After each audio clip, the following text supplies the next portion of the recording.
ஜுட்டு வந்துட்டோம், பசி வேற எடுக்குது. மா என்னம்மா செஞ்சு வச்சுக்கிற சாப்பிட?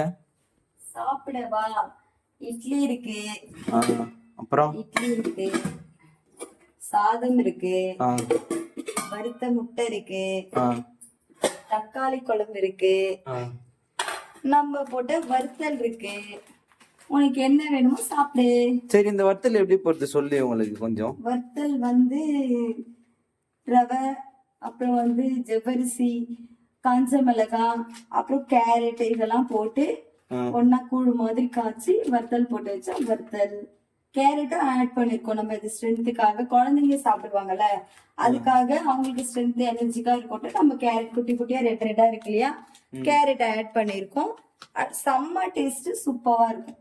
அப்படியா? எத்தனை போட்டிருக்கேன் இந்த மாதிரி பார்சல்? நிறைய இருக்கு, சேல்ஸ் ஆயிடுச்சு. ஒரு 5 தான் இருக்கு.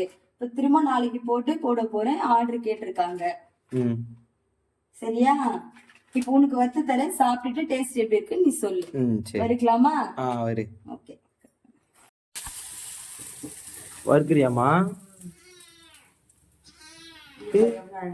பெருசா வருது, குட்டி குட்டியா இதுவா தெரியுதுல, ஒயிட் ஒயிட்டா.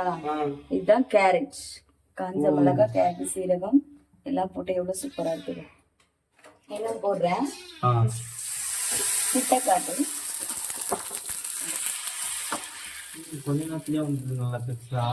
எவ்வளவு சூப்பரா இருக்குது. எவ்வளவு ஸ்கிம்ல வச்சுதான் போடணும், அப்பதான் நல்லா வரும். ஆமா, நல்லா முறுக்கு முறுக்கு போட்டு காஞ்சிருந்தாலும் செம்மையா இருக்கா? சூப்பரா இருக்கா? இதுதான் வறுத்தல். இந்த ஒரு வறுத்தல் மட்டும் தான் பொரியல, வேற நிறைய வறுத்தல் போடணும். என்னென்ன வறுத்தல் போடுறேன்? அது பிரண்டை வத்தல் போடுறோம். பிரண்டல் வத்தல்னா அது எதுக்கு? இது பிரண்டை வத்தல் முட்டி வலி, இடுப்பு வலி, கை கால் எல்லாத்துக்குமே நல்லா இருக்கும்.